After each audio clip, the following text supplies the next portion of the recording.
Hallelujah, hallelujah, सब बोलेंगे hallelujah, hallelujah, hallelujah. बोलो यीशु महाराज की जय, बोलो यीशु महाराज की जय, बोलो यीशु महाराज की जय। मैं प्रभु यीशु के नाम में आप सबका स्वागत करती हूँ। परमेश्वर अच्छा है प्रियो, प्रियानं देव चांगला आहे. प्रभु ने बड़ी दया करुणा करके आज हमें उसके भवन में लाया है। देवाने मोठी दया आणि कृपा करून आज आपल्या त्याच्या मंदिरात घेऊन आलाय. तो हम आज का वचन पढ़ेंगे। तर आजचं वचन आपण बघू हम वचन पढ़ने के बाद, हम वचन देखने के बाद हम देश के लिए प्रार्थना करेंगे। आणि वचन पाहिल्याच्या नंतर आपण देशासाठी प्रार्थना हम करू. निकालेंगे अय्यूब अध्याय 34। आपण पाहू इयोब अध्याय 34. अय्यूब अध्याय 34 इयोब अध्याय 34 और उसका हम 1 से पढ़ेंगे। त्याचं वचन आपण 1 पासून वाचू. तो पहला वचन मैं पढ़ूंगी, तर पहिलं वचन मी वाचन, दूसरा आप पढ़ेंगे। दुसरं तुम्ही वाचन. ऐसा करके हम पूरा 34 वचन पढ़ लेंगे। आणि असं करून आपण पूर्ण 34 वचन वाचू 36 तक और 37 सब मिलकर पढ़ेंगे। आणि आपण 36 पर्यंत वाचू आणि 37 वचन आपण सर्वजण मिळून वाचू. आप खड़े हो जाएंगे। आणि आपण उभे राहू. अय्यूब 34, इयोब अध्याय 34. जॉब 34। इयोब अध्याय 34. एलियो का वचन। फिर एलियो यूँ कहता है, समंजस लोक हो, तुम्ही माझे बोलणे ऐका. आहो जाणते लोक हो, कान द्या. क्योंकि ऐसे जीभ से चखा जाता है जैसे वैसे कान से वचन कान से परखे जाते हैं। आता न्याय असेल ते आपण निवडून घेऊ, चांगले काय याचा आपण आपणास निवाडा करू. क्योंकि अय्यूब ने कहा मैं निर्दोष हूँ और परमेश्वर ने मेरा हक मार दिया है। माझा पक्ष खरा असता मी खोटा ठरलो आहे, मी निरापराध असता माझा काय असाध्य आहे. अय्यूब की तुल्य कौन शूरवीर है जो परमेश्वर की निंदा पानी के समान पोता है। तो अधर्म करणाऱ्यांबरोबर संगती करतो, दुर्जनांची सोबत करतो. क्योंकि उसने कहा मनुष्य को इससे कुछ लाभ नहीं कि वह आनंद से परमेश्वर की संगति रखे। याकरता समंजस जनो माझे ऐकून घ्या. देवाकडून दुष्कर्म व्हावे, सर्व समर्थाकडून अन्याय व्हावा ही कल्पनाही करायला नको. वह मनुष्य की करनी का फल देता है और प्रत्येक को अपनी अपनी चाल का फल भुगताता है। देव निःसंशय काही वाईट करीत नाही, सर्व समर्थ प्रभू विपरीत न्याय करीत नाही. किसने पृथ्वी को उसके हाथ से सौंप दिया, किसने सारे जगत का प्रबंध किया। त्याचे चित्त स्वतःकडेच असे, त्याने आपला आत्मा व श्वास आवरून स्वतःच्या ठाई परत घेतला. तो सब देहधारी एक संग नष्ट हो जाएंगे और मनुष्य फिर मिट्टी में मिल जाएगा। आता समजून घे, हे ऐक, तुझ्या तोंडून शब्द निघतील, त्याकडे कान दे. बैठे हुए लोग खड़े हो जाए। अपन वचन वाचते हैं ना। जो न्याय का बैरी हो वह शासन करे और जो पूर्ण धर्मी है क्या उसे दुष्ट ठहराएगा। तू अधम आहेस असे राजाला म्हणणे, तूही दुष्ट आहात असे आंबेरांना म्हणणे उचित होईल काय. परमेश्वर हाकिमों का पक्ष नहीं करता, न धनी और कंगाल दोनों को अपने बनाए हुए जानकर उनमें से कुछ भेद नहीं करता। लोक क्षणात मृत्यू पावतात, ऐनमध्ये रात्री झटका खाऊन गत होतात. बलिष्ठ जन कोणाचा हात न लागता उच्छेद पावतात. क्योंकि परमेश्वर की आंखें मनुष्य के चाल चलन पर लगी रहती है, वो उसकी सारी चाल को देखता रहता है। आदमी जग जगून राहतील असा काळ हो, असा घोर अंधकार नाही.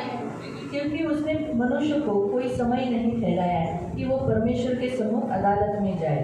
तो बलिष्ठांवर तुलना करतो आणि त्यांच्या स्थानी दुसऱ्यांना स्थापितो, त्याला त्यांची चौकशी करावी लागत नाही. इसलिए कि वो उसके कामों को भली भांति जानता है, वह उन्हें रात को ऐसा उलट देता है कि ये चूर चूर हो जाते हैं। ते दुष्ट आहेत म्हणून त्यांना तो लोकांसमक्ष ताडण करतो. क्योंकि उन्होंने उसके पीछे चलना छोड़ दिया है और उसके किसी मार्ग को चित्त नहीं लगाया है। त्यांच्या करणीमुळे कंगालांचा आक्रोश त्यांच्यापर्यंत गेला, दीनांची आरोळी त्याच्या कानी गेली. जब वो चुप रहता है तो उसे कौन दोषी ठहरा सकता है, जब वह मुंह फेर लेता है तब कौन उसका दर्शन पा सकता है। जाति भर के साथ अकेले मनुष्य दोनों के साथ उसका बराबर का व्यवहार है। हे अशासाठी की अधर्माचे राज्य होऊ नये व लोकांनी कोणी मोहपाशात घालू नये. क्या किसी ने कभी परमेश्वर से कहा मैंने दंड सहा, अब मैं भविष्य में बुराई न करूँगा। जो माझा अपराध मला दिसत नाही तो मला दाखव, मी जर वाईट केले असेल तर यापुढे मी तसे करणार नाही. क्या वह तेरे मन के अनुसार बदला पाए, क्योंकि तू उससे अप्रसन्न है। क्योंकि तुझे निर्णय करना न तो मुझे इस कारण जो कुछ तुझे मालूम हुआ वो कह दे। सर्व समंजस लोक माझे भाषण ऐकणारे सर्व शहाणे पुरुष असे म्हणतील की अय्यूब ज्ञान की बातें नहीं कहता, न उसके वचन समझ के साथ होते हैं। शेवटपर्यंत योबाची कसोटी पाहिली हे बरे, कारण दुष्टाप्रमाणे त्याने उत्तरे दिली आहेत. 37 मिलकर पढ़े। क्योंकि वह अपने पापाची महामर्यादेची भर में बढ़ाता त्याने घातली आहे. है, आमचा एक परमेश्वर के लिए बहुत सी बातें कहता है। आमीन। आप हम परमेश्वर के लिए वचन के लिए प्रार्थना करें। ओ धन्यवाद धन्यवाद धन्यवाद धन्यवाद धन्यवाद धन्यवाद धन्यवाद पवित्र पिता, वचन के लिए हम धन्यवाद देते, आपकी स्तुति करते। तेरा वचन है, शुद्ध है प्रभु, चोखे चांदी के समान प्रभु, जैसे 7 बार भट्टी में गया हुआ वैसे तेरा वचन है, जो आग से ताप कर प्रभु शुद्ध किया गया हो, और इसे पढ़ने वाले, इसे सुनने वाले, इस पर चलने वाले शुद्ध हो जाते हैं, क्योंकि तेरा वचन हमें शुद्ध करता है। मैं धन्यवाद देती हूँ मेरे पिता, इसलिए हम ध्यान से वचन सुने, ये हमारी प्रार्थना है, और जो सुनते हैं वही पालन करें, यीशु के नाम से आमीन। बैठे आपण खाली बसणार. प्रियो, आज हम अय्यूब का अध्याय देख रहे हैं। प्रियानो आपण आज योबाचा अध्याय पाहतोय. अय्यूब एक धर्मी और खरा है, उसके विषय में ऐसा कहा है। आणि योब हा एक नीतिमान आणि खरा व्यक्ती आहे असं त्याच्याविषयी दिलेला आहे. वो जिस काल में था, तो ज्या काळामध्ये होता उस काल में बहुत पाप था। त्या काळामध्ये खूप सारं पाप होतं. जैसे नोहा का काल, जसं नोहाचा काळ होता. नोहा का काल में मनुष्य बहुत पापी हो चुके थे, पृथ्वी पर पूरा पाप भरा हुआ था। उस काल में ये नोहा क्या लिखा है, उसके समय पर वो एकदम खरा और सीधा मनुष्य था और परमेश्वर का भय मानने वाला था। आणि नोहाच्या काळामध्ये पृथ्वीवरती खूप पाप पडलं होतं. पृथ्वी पूर्ण पापाने बुराईने भरलेली होती. त्या काळात हा पुरुष आहे योब, आणि त्याच्याविषयी लिहिलेला आहे की तो सात्विक आणि सरळ होता, और वो बुराई से दूर रहता था, आणि तो वाईटापासून दूर राहायचा. परमेश्वर ने उसे बहुत आशीष दी। देवाने त्याला खूप आशीर्वाद दिलेला. परमेश्वर का भय मानते हुए वो जीवन व्यतीत कर रहा था। उससे बेटे थे, बेटियां थी, पत्नी थी, अच्छा फैमिली था, सुखी था। देवाचं भय बाळगून तो आपलं जीवन घालवत होता. त्याला मुले होते, मुलगी होती, आणि त्याला पत्नी होती, चांगली सुखी फॅमिली. परमेश्वर इस फैमिली से खुश था, आणि देव या कुटुंबापासून प्रसन्न होता. लेकिन परमेश्वर को मालूम था, वो परमेश्वर अय्यूब को अच्छी रीति से जानता था। परंतु देव योबाला चांगल्या पद्धतीने ओळखत होता. तो परमेश्वर अपने लोगों को जानता है। हमने संडे का ही वचन देखा था कि वो उसके लोगों को जानता है, कौन उसका है, कौन उसका नहीं है। आणि देव आपल्या लोकांना ओळखता. आपण रविवारी वचन पाहिलं की कोण त्याचं आहे आणि कोण त्याचं नाही आहे ना। सभी लोग कहेंगे कि मैं तो परमेश्वर का हूँ, लेकिन बाहर वो क्या जीते हैं, महिमा क्या करते हैं, वो तो परमेश्वर को मालूम। परमेश्वर अपने लोगों को जानता है, कौन उसके लिए खड़ा रहेगा, उसके लिए खड़ा रहकर उसके लिए दुख भी सहेगा। आणि खूप लोक इथे येऊन दाखवतात आम्ही ख्रिस्ती, परंतु बाहेर जाऊन त्यांचं करतात, त्यांचं जीवन जगतात, ते कोणाला माहिती आहे. परंतु देव त्याच्या लोकांना ओळखतो. त्याला माहिती आहे की हा खरा ख्रिस्ती, हा माझ्यासाठी दुःख उचलून माझ्यासाठी उभा राहील. इसीलिए परमेश्वर ने क्या किया, खरे लोगों की, जो उसके लिए परमेश्वर जिन्हें जानता है कि वो मुझे छोड़ेगा नहीं, उनकी वो परीक्षा लेता है। इसीलिए अय्यूब की भी परीक्षा ली गई। आणि देव काय करतो, खऱ्या लोकांची परीक्षा घेतो. त्या लोकांना तो ओळखतो. त्याला माहिती की किती जरी याच्या जीवनात वाईट झालं तरी मला सोडणार नाही, म्हणूनच देवाने योबाची पण परीक्षा घेतली. तो ये परीक्षा बहुत ही अलग थी। ही परीक्षा खूप वेगळी होती. उसका जो कुछ था सब लुटा गया, नाश हो गया, आणि योबाचं जे काय होतं सगळं लुटण्यात आलं, सगळं नाश झालं. पूरी रीति से खराब हो गया, कुछ नहीं था उसके पास। आणि पूर्ण पद्धतीने त्याचं सर्व काही नष्ट झालं आणि त्याच्याकडे काहीच नाही राहिलं. तो अगर ऐसा किसी व्यक्ति के जीवन में हो जाएगा, सब गरीब हो गया, वो कंगाल हो गया, तो वो किस पर दोष लगाएगा?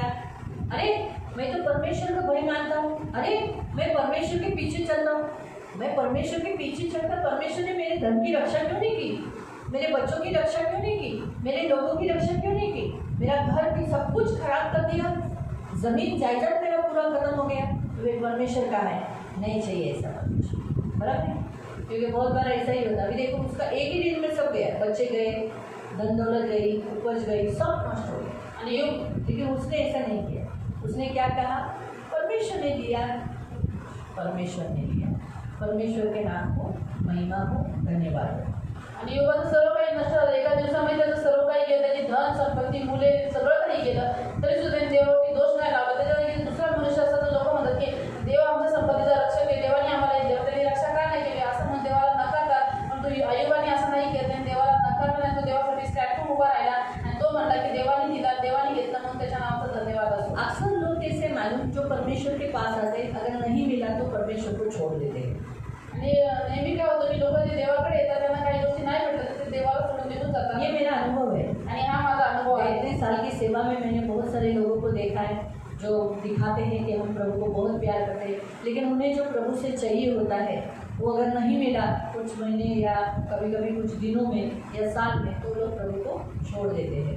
आणि हा माझा वैयक्तिक अनुभव आहे. खूप सारे लोक प्रभूकडे येतात, दाखवतात की आम्ही देवाला खूप प्रेम करतो, परंतु त्यांनी मागितलेल्या काही गोष्टी मिळाल्या नाही, त्यांच्या मागण्या पूर्ण झाल्या नाही, तर काही दिवसांमध्ये, वर्षांमध्ये, महिन्यांमध्ये ते देवाला सोडून निघून जातात. तो परमेश्वर को मालूम है कौन उसे छोड़ेगा, कौन उसके लिए बना रहेगा। आता देवाला माहिती आहे की कोण त्याला सोडून निघून जाईल, कोण त्यासाठी स्टँड होऊन राहील. इसलिए अय्यूब की परीक्षा लेने के समय पर परमेश्वर को मालूम था अय्यूब उसको नहीं छोड़ेगा, नहीं इनकार करेगा, इसीलिए उसका सब कुछ लिया गया, लेकिन उसने परमेश्वर की निंदा नहीं की, ना ही बुराई की। आणि जेव्हा इयोबाची परीक्षा घेतल्यावर देवाला माहिती होतं की इयोबाच्या जीवनात किती जरी दुःख झालं, सर्व निघून गेलं, तरी सुद्धा तो मला सोडणार नाही. म्हणून ज्यावेळेस इयोबाची परीक्षा घेतली, त्याच्या जीवनातून सर्व काही काढून घेण्यात आलं, तरी सुद्धा त्याने देवाची निंदा केली नाही, देवाला दोष लावला. फिर उसके पूरे बदन पर फोड़े आ गए, त्याच्या पूर्ण शरीरावरती फोडे आले, उसमें से पस निकल रहा था, जैसे फू कहते हैं वो निकल रहा था। आणि त्याच्यामधून घाण म्हणजे पूर्ण निघत होता.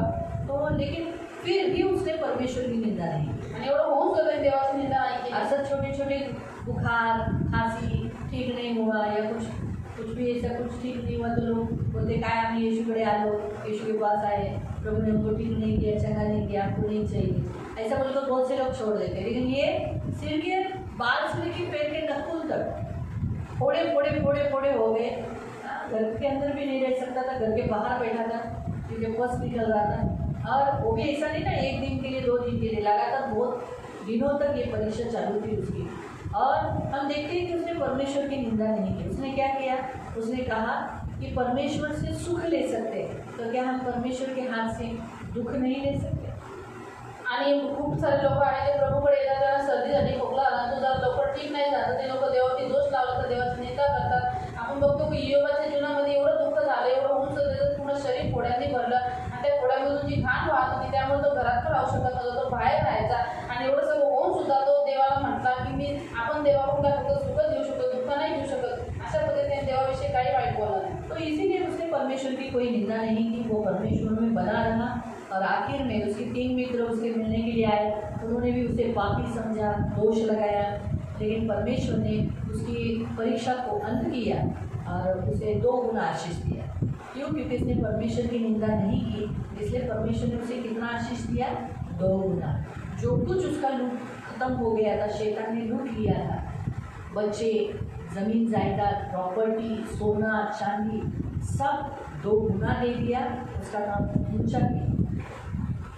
आणि म्हणून इयोबाने देवाची निंदा केली, देवाविषयी तो काही वाईट बोलला नाही, म्हणून देवाने त्याचं जे काही केलं होतं सगळं दुप्पटीने भरून दिलं. जेवढं त्याच्या शैतानी लुटायला होतं, त्याची मुलं, त्याची धनसंपत्ती, त्याची जे काही जमीन जायदाद, ती सगळी देवाने 2 पटीने भरून दिली. त्याला उंच केलं, त्याचं नाव देवाने मोठं केलं. हमें तो ये अध्याय में पूरा सारांश जो मैंने आपको बताया, अय्यूब का अध्याय यही बताता है। और उसने ना अपने उन शत्रुओं के लिए, मतलब अपने जो मित्र थे, जो बुराई के समय पर उस पर उंगली उठा रहे थे, उस पर दोष लगा रहे थे, उसने उनके लिए प्रार्थना की। आणि एवढं सगळं वाईट परिस्थितीमध्ये म्हणजे त्याचे मित्र त्याला भेटायला आले होते, पण शत्रू समान त्याच्यावरती दोष लावत होते, त्यांच्यासाठी इयोबाने प्रार्थना केली. तो ये अध्याय हमें जैसे अय्यूब के द्वारा परमेश्वर में बने रहो, दुख आओ, तकलीफ आओ, संकट आओ, कष्ट आओ, कुछ भी हो, लेकिन परमेश्वर की कभी निंदा मत करो, ये अध्याय हमें ये सिखाता है। आणि या अध्यायाद्वारे देव आपल्याला शिकवतो की देवामध्ये बंधून राहा, तुमच्या जीवनात सुख येऊ, दुःख येऊ, काही जरी झालं तरी सुद्धा देवाला सोडून जाऊ नका, त्याची निंदा करू नका. हा अध्याय आपल्याला शिकवतो. तो परमेश्वर के हाथ से हम सुख लेते, अगर परमेश्वर के हाथ से दुख भी आया तो उसे स्वीकार करो, लेकिन परमेश्वर से कभी दूर मत हो जाओ। देवाच्या हातातून आपण फक्त सुख घेतो, पण त्याच्या हातातून आपल्याला दुःख जरी आलं तरी त्याला स्वीकार करा, ते दुःख सहन करा, पण तो देवापासून कधी लांब जाऊ नका. दूसरा पॉइंट हम यहाँ देखते हैं कि जब आपके जीवन में दुख होता है, संकट होता है, तो आप जो मित्र आपको सांत्वना देने के लिए आए रहते हैं, कभी कभी आपके दुख के समय पर वो आप पर दोष लगाते हैं, आपके पीठ पीछे निंदा करते हैं, बुराई करते हैं, तो यहाँ ये अध्याय बताता है कि आप उन्हें क्षमा करना है। क्यों क्षमा करना है? क्योंकि जब अय्यूब ने क्षमा किया तब उसे 2 गुना आशीष मिला। आणि इथे या अध्यायाद्वारे दुसरा मुद्दा आपल्याला हे शिकवतो की ज्यावेळेस आपण दुःखात चाललेला असतो, त्यावेळेस जे आपले मित्र असतात किंवा आपले सोबती असतात की ज्यावेळेस आपल्याला पापी समजून, वाईट समजून, आपल्यावरती दोष लावतात, तर आपल्याला त्यांना क्षमा करायचा आहे. का क्षमा करायचं आहे? कारण की ज्यावेळेस इयोबाने क्षमा केलं, त्याच वेळेस देवाने त्याला 2 पटी दिलं. हालेलुया, हालेलुया, जो बोले hallelujah, hallelujah, hallelujah, hallelujah, hallelujah, सब बोले हालेलुया, हालेलुया। हम किसके विषय पर सीख रहे हैं? आणि कशाविषयी आपण शिकतोय?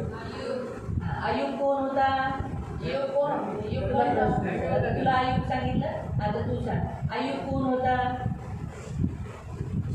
त्याच्या काळात तो कसा होता? हा? श्रीमंत होता आणि धर्मी होता, नीतिमान होता आणि तो काय होता? ताई सांगायला नको का? प्रभूचं भय मानणारा होता आणि तो खरा होता. बोला, तो खरा होता, सरळ होता. ठीक आहे. त्याला त्याची काय त्या देवाकडून त्याची काय घेण्यात आली? हां, परीक्षा घेतली. सांगा यशोदा मावशी, परीक्षेत तो पास झाला नापास झाला?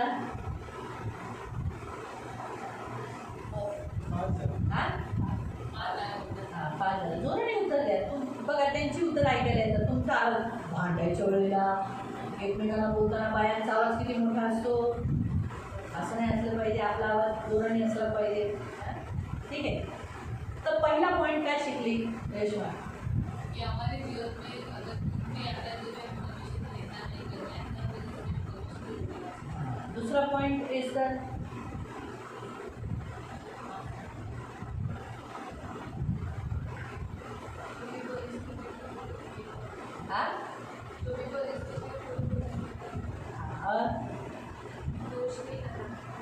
किस पर?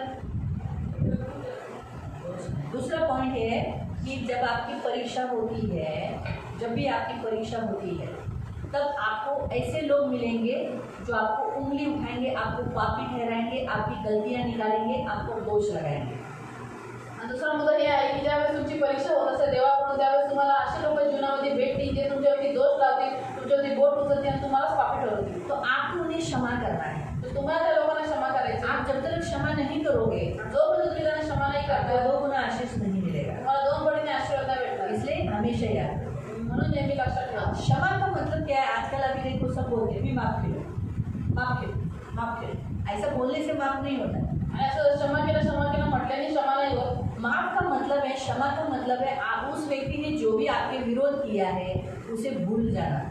आणि क्षमेचा अर्थ आहे की त्या व्यक्तीने जे काही तुमच्या विरुद्ध केले आहे ते सगळं विसरून जाणं. और उसे जो जिसने भी आपके ऊपर जो भी विरोध में काम किया है उसे क्या करना, उसको उस बातों को पीठ के पीछे फेंक दे.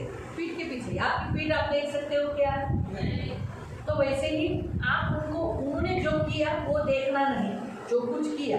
अभी बहुत लोग क्या करते हैं, जो बात वही बातें दोहराते हैं, जो कुछ पीठ पीछे बोला किया रहता है. जैसे उदाहरण, इसने मेरे साथ जो भी किया है तो वो मैं बार बार बोलूँगी, इसने ऐसा किया, इसने ऐसा किया, इसने ऐसा किया. तो इसका मतलब है मैंने अभी तक पीठ के पीछे नहीं डाला है, मतलब मैंने अभी तक इसको क्षमा नाही किया. लोक म्हणतात आम्ही क्षमा तर केला आहे, पण तू वारंवार त्या गोष्टी काढत असतात ज्या व्यक्तीने केलेल्या असतात. आपल्याला काय करायचं की लोकांना जर आपण क्षमा केलेला आहे तर आपल्याला त्या गोष्टी पाठणीच्या पाठीमागे टाकून द्यायच्या. आपली पाठण आपल्याला दिसते का? नाही दिसत. पण त्या पद्धतीने आपल्याला करायचं आहे. आपण म्हणतो क्षमा केलेला आहे, पण तू वारंवार त्याच गोष्टी जर काढत असतो तर आपण क्षमा नाही केलेली. तो आप क्षमा नहीं करोगे तो प्रभु भी आपके पाप क्षमा नहीं करेगा. आणि तुम्ही जर दुसऱ्यांची पाप क्षमा नाही करणार तर देव पण तुमची पाप क्षमा नाही करणार. परमेश्वर यहीं पर इसी संसार में है आणि देव इथं या जगामध्ये आहे. तीसरा पॉइंट, परमेश्वर, आज हम जो हमारा मुख्य वचन है, परमेश्वर न्यायी है. आणि तिसरा मुद्दा आहे, आपलं जे मुख्य वचन आहे की आपला देव न्यायी आहे. न्यायी मतलब क्या? जज, यानी जज करने वाला, न्याय करने वाला. आणि न्यायी म्हणजे जज म्हणजे न्यायाधीश, न्याय करणारा. जब कोर्ट में आप जाते हो ज्यावेळेस तुम्ही कोर्टात जाता तब आपको जज मिलते हैं. Order order order order. त्यावेळेस तुम्हाला न्यायाधीश भेटतात, त्याची ऑर्डर होत असतात. आप हमको इतना ही मालूम रहता है, आपल्याला एवढंच माहिती असतं. ऑर्डर ऑर्डर, आपल्याला ऑर्डर माहिती असतं. हाँ, इतना ही मालूम है. लेकिन वो उसको क्या अथॉरिटी है, आणि त्यांना काय अधिकार आहे? उन्हें वो अधिकार है कि दोषी को दोषी ठहराना और उसे सजा देना. त्याच्याकडे तो अधिकार आहे, जो आरोपी आहे, दोषी आहे, त्याला दोषी ठरवणं, त्याला शिक्षा करणं. उसके पास ये अधिकार है निर्दोष को सच्चा ठहराकर छुड़ाना. आणि त्याच्याकडे तो अधिकार आहे की निर्दोषला खरा ठरवून त्याला त्याची सुटका करणं. तो न्याय का मतलब है कायदा. तर न्यायाचा अर्थ आहे कायदा. तो न्याय मतलब क्या? कायदा. न्याय म्हणजे कायदा. वो कायदा जो सही रीति से, यानी जिसके साथ जैसा होना चाहिए वैसा उसे मिलना. आणि न्यायाचा अर्थ आहे कायदा. आणि कायदा म्हणजे ज्याच्यासोबत असं झालं पाहिजे त्या गोष्टी त्याला भेटणं. तो वो करने वाला परमेश्वर वो है न्यायी। आणि हे सर्व करणारा देव आहे न्यायी। तो जब हम कोर्ट में जाते हैं, ज्यावेळेस आपण कोर्टात जातो, वकील वकालत करते हैं, सब हर वकील अपने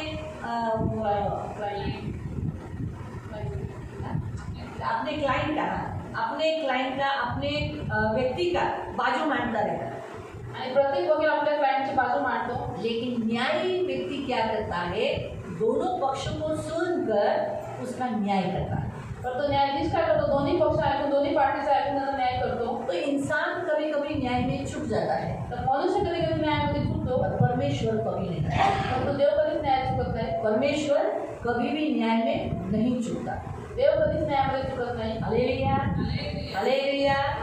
तो परमेश्वर न्याय में चूकता नहीं, इसीलिए वो कायदा यानी उसके नियम के अनुसार न्याय चुकाना। आणि म्हणून देव कधी न्यायामध्ये चुकत नाही, म्हणून कायदा म्हणजे त्याच्या नियमानुसार न्याय करणं। हाँ, तो उसने जो नियम रखे हैं, त्यांनी जे नियम ठेवलेले आहे, सबसे पहला नियम उसने रखा है, तुम जो बोओगे वो तुम पाओगे। आणि सगळ्यात पहिला नियम म्हणजे कायदा त्यांनी ठेवलेला आहे की जे काही तुम्ही पेराल ते तुम्ही प्राप्त ये कराल। संसार का रूल है ये। आणि हा या जगाचा नियम आहे। गलेशियंस 6:7, गलतियों की पुस्तक 6:7।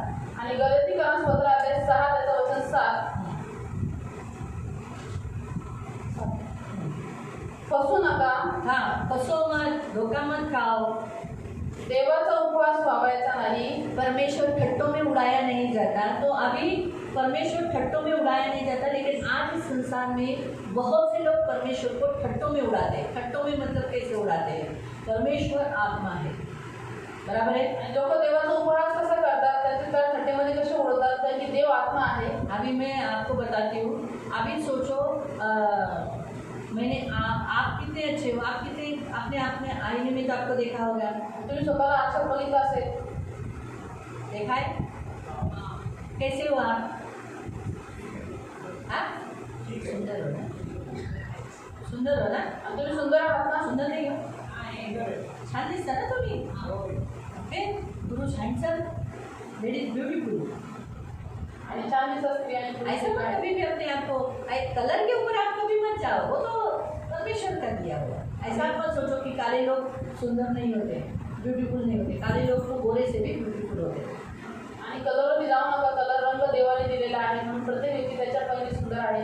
तो गोरे लोग का नाक नक्शा बराबर नहीं रहता, म्हणजे गोरे असं त्यांचं नाक नक्षा एवढं काही लेकिन वेगळं काले लोगों का नाक नक्शा देखो बड़े अच्छा रहता है। परंतु काळ्या लोकांचे नाक बळे खूप चांगले तो असते। इसलिए आप कभी भी कलर के ऊपर कभी मत जाना, वो परमेश्वर का देन है। लेकिन हम सब सुंदर है, आणि रंगावरती कधी जाऊ नका, कारण की तो देवाकडून आहे, परंतु आपण सर्वजण सुंदर और आहात। आप सब खूबसूरत हो। तुम्ही सर्वजण सुंदर आहात। लेकिन अगर मैंने आपकी तुलना डुक्कर के साथ की है, पण तुम्ही जो तुमची तुलना डुकराबरोबर मैंने केली, कहा तुम है डुक्कर को डुक्कर न बोलकर आपका नाम दिया। सोचो उदाहरण के तौर पर मैंने बोला, किसको बोलूं, किसको पकड़ूं, बताओ किसको पकड़ूं तुम में से एक। एस्तर बोल रही मुझे पकड़ो।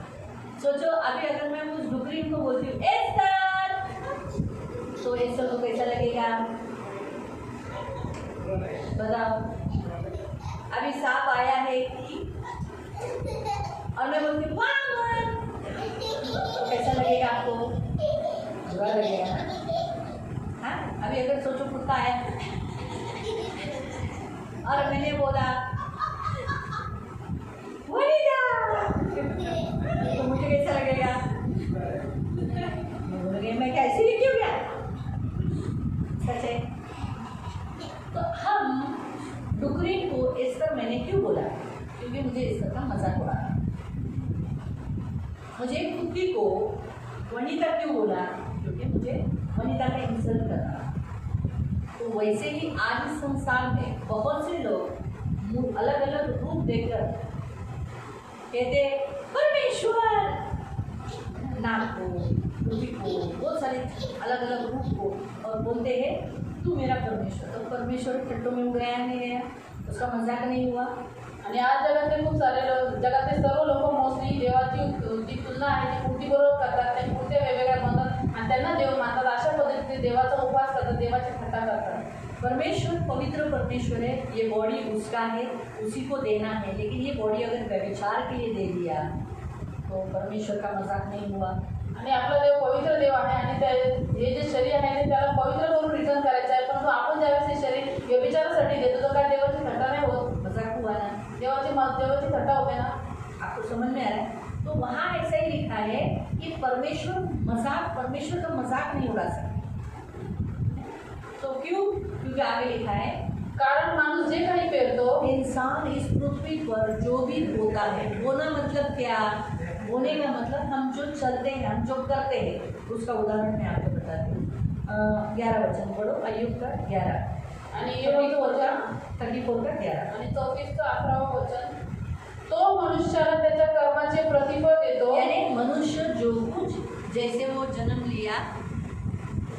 लेने के बाद से, अभी गर्भ में आने के बाद अगर उसने ज़्यादा ही लात मारा है, ज़्यादा ही तकलीफ दिया है, कुछ तकलीफ, तो फिर वो उसको आगे उसका करने का फल मिलेगा. फिर जन्म लेते समय, जन्म होने के बाद भी वो माँ बाप को बराबर में बाल नोचता है. घर में लोग बच्चों का, बाप का, भाई का, बहन का बाल नोचता है. आप लोग सिखाए उसको, हम सिखाए कि वो काम करता है. उसके खून में उसके पूर्वजों का काम, बाल नोचना, लात मारना, ये काम. फिर वो जैसे जैसे बड़ा हो रहा है, माँ बाप को गाली दे रहा है, झूठ बोल रहा है, धोखा दे रहा है, फंसा रहा है, आते जाते बहन को खाना चोरी कर रहा है, बहन को या ऐसा कुछ गलत काम कर रहा है. धीरे धीरे फिर वो लाइन मार रहा है, बंदे अश्लील वीडियो देख रहा है या कुछ. फिर शादी हुई, शादी के बाद पत्नी को धोखा दे रहा है, पति को धोखा दे रही है. फिर ये जो जीवन जी रहा है, अभी उसे क्या लगा, बच्चा है, कुछ नहीं होगा, जवान है, कौन मेरा सामना कर सकता है. लेकिन बाइबल में लिखा है वो जो कुछ करता है, ये काम, अच्छा या बुरा, जो भी काम, जो उसने किया, अच्छा किया उसका भी फल मिलेगा, बुरा किया उसका भी फल. वो इसी पृथ्वी पर उसको कट नहीं देता है. वैसे ही थोड़ी वापस पढ़ो उस लाइन को.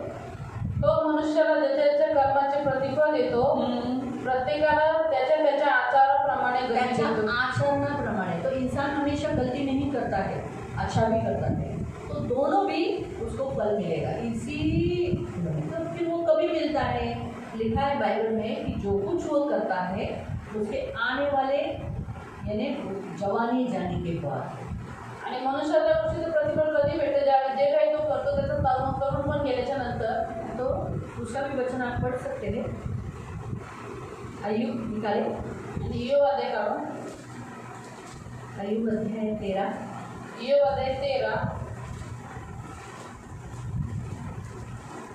और उसका आप पढ़ो 23 से पढ़ो. माझी अधर्म कृत्ये व माझी, जो अय्यूब अध्याय 13 उसका 23 से. माझी अधर्म कृत्ये व माझी पातके किती आहेत, माझा अपराध व माझे पाप मला दाखवून दे. हाँ, मैंने कितने पाप किए, कितने बुरे काम किए, वो सब मुझे बता दे. क्यों? आगे लिखा है, तू आपले तोंड का लपवतोस, मला आपला वैरी का लेखतोस, इकडून तिकडे उडणाऱ्या पानांचा तू पिछा पुरवतोस काय, शुष्क भुसाच्या पाठीस लागतोस काय, तू माझ्या नावावर कठीण शिक्षा लिहितोस, माझ्या तारुण्यातील पातकाचे फळ मला भोगाव्याला लावतो. जैसे जवानी उतर जाती है, फिर उसने जो कुछ बचपन से लेके जवानी के दिनों तक, शादी होने तक किया, उसका सारा फल वो पानी का समय आ जाता है. फिर तू माझे पाय खोट्यात घालतोस. हाँ, इसलिए फिर लोगों के पैर दर्द होने लगते हैं क्योंकि गलत चाल चले, इसलिए पैरों में दर्द, फिर घुटना कमजोर, बहुत सारे प्रॉब्लम्स, पैरों की जो समस्याएं बहुत सारी होती है. यानी काट ठोकता है, यानी उसे पैरों से तकलीफें होने लगती है. फिर माझ्या सगळ्या चालचलणुकीवर नजर ठेवतो. हाँ, मेरे सारे चाल चलन पर तू नजर रखता है. तू माझ्या पावलांभोवती रेषा मारतो. हाँ, तू मेरे पाँव के बाजू में एक लिमिटेशन, एक सीमा रखा है, उसके आगे मैं जा नहीं सकता.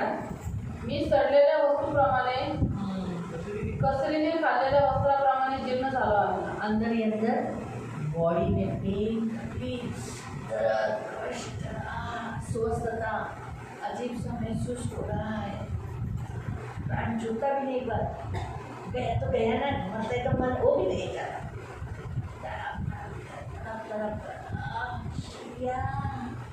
ये सारा तो ये है प्रियो परमेश्वर, न्यायी परमेश्वर होने के कारण जो हमने पढ़ा कि इस पृथ्वी पर एक रूल रखा है कि आप जो बोओगे वो मरने से पहले हर इंसान प्राप्त करके जाता है। आणि या देव न्यायी असल्यामुळे पृथ्वीवरती नियम ठेवलेला आहे की जे काही तुम्ही पेराल ते मराच्या पहिल्याची कापणी करून तुम्ही जाता। इसलिए जो बहू अपने सास को देखती नहीं, जो बहू अपने बच्चों को ध्यान नहीं देते, आगे जाके वही बच्चे उनके ऊपर ध्यान नहीं देते और आगे जाके आने वाली उसकी बहू उसको ध्यान नहीं देती। आपको समझा? क्या बोया, सास का देखभाल नहीं किया तो आगे उसको भी क्या मिला, वो भी सास बनेगी, उसको भी वैसी बहू मिलेगी, उससे भी डबल मिलेगा। आणि जी सून सासूकडे लक्ष देत नाही, तिचं काही करत नाही किंवा आपल्या मुलाबाळांकडे पण लक्ष देत नाही, परंतु ज्यावेळेस तिची वेळ येते त्यावेळेस तिला पण तशी सून भेटते आणि तिने जे पेरलं तेच तिला भेटतं, परंतु त्याच्यापेक्षा जास्त भेटणार, उससे ज़्यादा दिया जाता है। तिला जास्त दिलं जातं। तो इसीलिए परमेश्वर न्यायी है और जैसे इंसान एक कोर्ट के अंदर न्यायी है, वो कभी कभी वो इंसान है, कभी कभी वो गलती कर सकता है, दोषी को निर्दोष ठहरा सकता है और निर्दोष को दोषी ठहरा सकता है, दोषी को निर्दोष ठहरा सकता है, निर्दोष को दोषी ठहरा सकता है। लेकिन हमारा परमेश्वर ऐसा नहीं है, वो निर्दोष को कभी भी दोषी नहीं ठहराएगा और दोषी को कभी भी निर्दोष नहीं ठहराएगा। उसके यहाँ पक्षपात नहीं है। अभी के जितने जजेस हैं शायद उन्हें पैसा फेंक कर उन्हें खरीदी कर सकते हैं, लेकिन हमारे परमेश्वर के यहाँ कोई पक्षपात नहीं। जो हमने 34 अध्याय पढ़ा जिसमें परमेश्वर के यहाँ कोई घूस देकर मेरा ओर से न्याय करो ऐसा नहीं बोल सकते आणि कोई भी इंसान। जगामध्ये कोर्टमध्ये जो न्याय होतो तिथं मनुष्य न्यायाधीश असतो, त्यामुळे तो निर्दोष दोषी किंवा दोषी निर्दोष ठरू शकतो, परंतु आपला देव खरा न्यायाधीश आहे, त्याच्याजवळ पक्षपात नाही आहे, तो निर्दोषला कधीही दोषी ठरवत नाही आणि जे दोषी त्यांना कधी निर्दोष ठरवत नाही। तो हमारा परमेश्वर न्यायी होने के कारण न्याय बराबर से करता है। तो न्याय मतलब कायदे के अनुसार, उसके नज़र में जो सही है। दूसरा हक के अनुसार।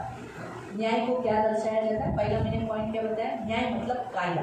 दूसरा न्याय मतलब हक, जिसका हक जिसे मिलना चाहिए वो उसी को मिलना, वो बराबर से देता है। आणि आपला देव न्यायी आहे आणि तुम्हाला पहिले सांगितलं न्याय म्हणजे कायदा, आपला देव कायद्याच्या अनुसार न्याय करतो। आणि दुसरा मुद्दा म्हणजे हक्क, ज्याचा हक्क ज्याला भेटला पाहिजे त्याचा हक्क तो त्याला नक्की देतो। अब्राहम ने जो गलती की सारा का सुनकर, तो जो हक किसका था?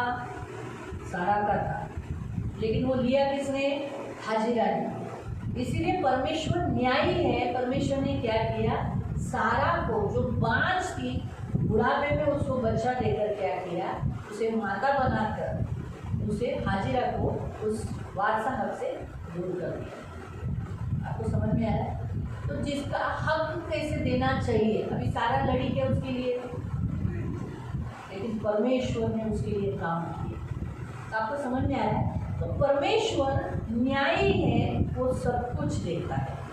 आणि अब्राहमाने जे सारेचं ऐकून चूक केली होती त्याच्याबद्दल जे काही साराचं होतं ते सगळं हक्क जो साराचा होता हाजिराने घेतला होता, पण तो आपला देव न्यायी परमेश्वर आहे। त्याने सारेला वृद्धपणी सुद्धा मूल देऊन तिचा जो हक्क होता तो तिला मिळून दिला आणि हाजिरा जी दासी होती तिच्या मुलाला हाकलून दिलं। तर आपला देव न्यायी आहे, तो डोळ्यांनी सर्व काही पाहतो। 2-3 थोड़े से वचन देख लेंगे, फिर आपको मालूम पड़ेगा अभी आगे का जो एक्सप्लेनेशन होगा। तो हाँ, तो पहला हम वचन पढ़ेंगे जेनेसिस 18 उसका 25। आपण वाचू उत्पत्ती अध्याय 18 त्याचं वचन 25। जेनेसिस 18:25। उत्पत्ती अध्याय 18 त्याचं वचन 25। जेनेसिस 18 उत्पत्ती अध्याय 18 उसका 25। त्याचं वचन 25। ह्या प्रकारची कृती तुझ्यापासून दूर राहो, ज्यामुळे नीतिमानाची आणि दुष्टाची सारखीच गत होईल। असा दुर्जनांबरोबर नीतिमानाचा वध करणे तुझ्यापासून दूर राहो। सर्व जगाचा न्यायाधीश योग्य न्याय करणार नाही काय? हाँ, तो परमेश्वर को अब्राहम कहता है तू न्यायाधीश है, तू दुष्टों के साथ कभी भी धर्मी को खत्म कभी नहीं करेगा। इसलिए आप नोट करो, जिस गांव में एक भी धर्मी है वो गांव परमेश्वर बचा के रखता है। कोई भी लैंडस्लाइड यानी कोई पहाड़ उस गांव पे नहीं आता। लेकिन अगर उसमें से कोई धर्मी को बाहर निकाल दिया और उस गांव में एक भी धर्मी नहीं है तो गांव के ऊपर पूरा पहाड़ गिरेगा। तो लोग क्या बोलते, अरे रे देवाने सगळ्या माणसाला मारून टाकलं, लहान लहान मुलांना मारून टाकलं, पण तिथे एकही नीतिमान नव्हता देवाच्या नव्हतं म्हणून मारून टाकलं। इसलिए कभी भी परमेश्वर जब विपत्तियाँ देता है, जैसे कोरोना आया तो कोरोना के काल में बहुत मर गए, लेकिन उसमें कोई नीतिमान नहीं मरा। आणि देव ज्यावेळेस विपत्ती येतो त्या काळामध्ये, कोरोनाच्या काळामध्ये खूप सारे लोक मेले, परंतु त्याच्यामध्ये कोणी नीतिमान नाही मेला. बहुत से लोग मुझे भी बोले, अरे किती चांगला माणूस होता, पण तो देवाच्या नजरेत चांगला होता. हे लक्षात ठेवा. खूप सारे लोक मला या जगात खूप सारी चांगली माणसं आहेत, इस संसार में बहुत सारे ते ऐसे माणसाच्या दृष्टीने, लेकिन वो मनुष्य की नजरों में अच्छे, देवाच्या दृष्टीने माणसं चांगली असली पाहिजे. लेकिन परमेश्वर की नजर में व्यक्ति अच्छे होने चाहिए. प्रत्येक माणूस कसा आहे हे देव जाणतो. और हर एक मनुष्य कैसा ये परमेश्वर जानता है. तुम्ही मला जाणता, मी सांगली, और आप मुझे पहचानते हो, मैं अच्छी हूँ. पण देवाला माहिती मी कशी, लेकिन अंदर से मैं कैसी हूँ, परमेश्वर को मालूम ज्ञानामध्ये कशी आहे. है. मैं अंदर से कैसी हूँ. आज इथं खूप चांगली राहते, आज यहाँ पे धर्मी दिखाती घरात हूँ, कशी आहे, लेकिन मैं घर में कैसी हूँ, बाहेर कशी आहे, बाहर कैसी हूँ, देवाला माहिती. ये परमेश्वर को मालूम है. तसंच प्रत्येक माणूस कसा आहे हा देवाला माहीत आहे. वैसे हर एक मनुष्य कैसा ये परमेश्वर को मालूम है. म्हणून देव त्याच्यानुसार जसा तो चालतो त्यानुसार तो न्याय करतो. और इसीलिए परमेश्वर जैसे मनुष्य चलता है उसी के अनुसार न्याय करता है. म्हणून माणसाचं पाहणं देवाचं पाहणं सारखं नाही. इसलिए मनुष्य का देखना और परमेश्वर का देखना सेम नहीं है. देवाचं बघणं माणसाला कधीच होणार नाही. और परमेश्वर जैसे देखते वैसे मनुष्य कभी नहीं देख सकता. देवाच्या आणि माणसामध्ये पृथ्वी आणि आकाशात किती अंतर आहे, तेवढं अंतर आहे. लक्षात ठेवा. आपलं पाहणं आपण तात्पुरतं पाहतो, देव पुढील गोष्टी पाहतो. और परमेश्वर और मनुष्य में जितना अंतर आकाश और पृथ्वी में उतना ही अंतर है. हम अभी की सामने की बातों को देखते हैं, लेकिन परमेश्वर आने वाली बातों को देखता है ना. अजून एक वचन वाचन, यशाया 61 त्याचं 8. और हम लोग और एक वचन पढ़ेंगे, यशाया अध्याय 61 उसका वचन 8. कारण मला परमेश्वराला न्याय प्रिय आहे, अन्यायाच्या लुटीचा मला वीट आहे. मी त्यांना खात्रीने प्रतिफळ देईन, त्यांच्याशी सार्वकालिक करार करीन. हाँ, क्या लिखा है, मैं परमेश्वर हूँ और मैं न्यायी परमेश्वर हूँ, और मैं हर एक को उनके चाल चलन के अनुसार उन्हें क्या करूँगा, बदला दूंगा, उनका प्रतिफल दूंगा. और क्यों? क्योंकि मैं उनके लोगों के साथ क्या करता हूँ, करार करता हूँ. साम 94:1. आणि स्वतः संहिता अध्याय 91 त्याचं वचन आहे, जो परत 94:1. स्वतः संहिता अध्याय 94 त्याचं वचन आहे, साम 94:1. हे परिपत्य करणाऱ्या देवा, हे परमेश्वरा, हे परिपत्य करणाऱ्या देवा, तू आपले तेज प्रकट कर. हाँ, आगे. हे पृथ्वीच्या न्यायाधीशा, न्यायाधीशा तू उठ, गर्विष्ठांना त्याचे प्रतिफळ दे. हां, तू गर्विष्ठांना त्यांचं प्रतिफळ दे. आता 89चं साम 89:8-9.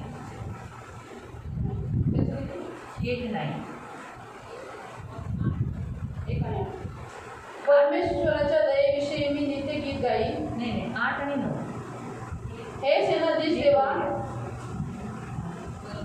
हे सेनाधीश देवा, परमेश्वरा, हे परमेशा, तुझ्यासारखा समर्थक कोण आहे. हां, तुझ्यासारखा समर्थक कोण आहे. तुझी सत्यता तुझ्या भोवती आहे. हां, समुद्राच्या खळबळाटावर तू अधिकार चालवतोस. हां. तो उचल पडतो तेव्हा त्याच्या लाटा तू शांत करतोस. आमेन. 33:5. साम 33:5.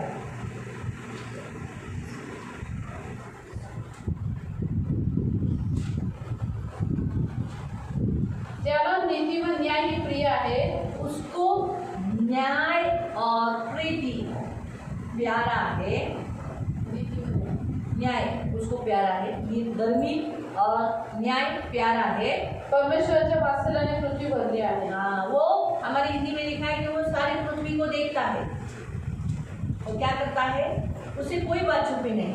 आणि देवापासून कुठली गोष्ट लपलेली राहत वो नाही. सारी पृथ्वी को निहारता है. आता सर्व पृथ्वीचं निरीक्षण करतो. वो मनुष्य क्या कर रहा है वो जानता है, आणि मनुष्य जे काय करतो ते देवाला वो माहिती सब आहे. कुछ देखता है. आणि तो सर्व काही देखतो. इसीलिए उसके अनुसार वो उनका हक देता है. आणि म्हणून त्याच्या अनुसार तो त्याचा हक्क देतो. तो जिस व्यक्ति को जो हक मिलना चाहिए वो हक जरूर उसे देता है. आणि ज्या व्यक्तीला जो हक्क भेटला पाहिजे तो नक्की त्याला देतो. इसीलिए जैसे मैंने आपको कहा कि सारा को हक उसको मिलना चाहिए था, वो हक उसने परमेश्वर ने दिलाया. आणि साऱ्याला जो हक्क भेटायला पाहिजे तो देवाने तिला दिला. परमेश्वर ने जोसेफ को पृथ्वी का अधिकारी बनाने का निर्णय लिया, लेकिन क्या हुआ, उसके खुद के भाइयों ने उसके साथ विश्वासघात किया. एकदम देखा गया तो एक हत्या के जैसा ही हुआ था. उसको धोखा दिया, इतना बड़ा धोखा दिया, उसको बेच दिया. आणि योसेफाला ज्यावेळेस देवाने मिस्रचा अधिकारी बनण्याचा निर्णय घेतला त्यावेळेस हत्या करण्यासारखं पाप केलं त्यांनी फसवलं, धोका दिला. पोतीफर की पत्नी ने उसके ऊपर बलात्कार का इल्जाम लगाया, आणि पोटिफरच्या बायकोने त्याच्यावरती बलात्काराचा आरोप लावला जेल गया. आणि तो तुरुंगात गेला. ये उसका हक था. आणि हे सर्व काही त्याचा हक्क होता का?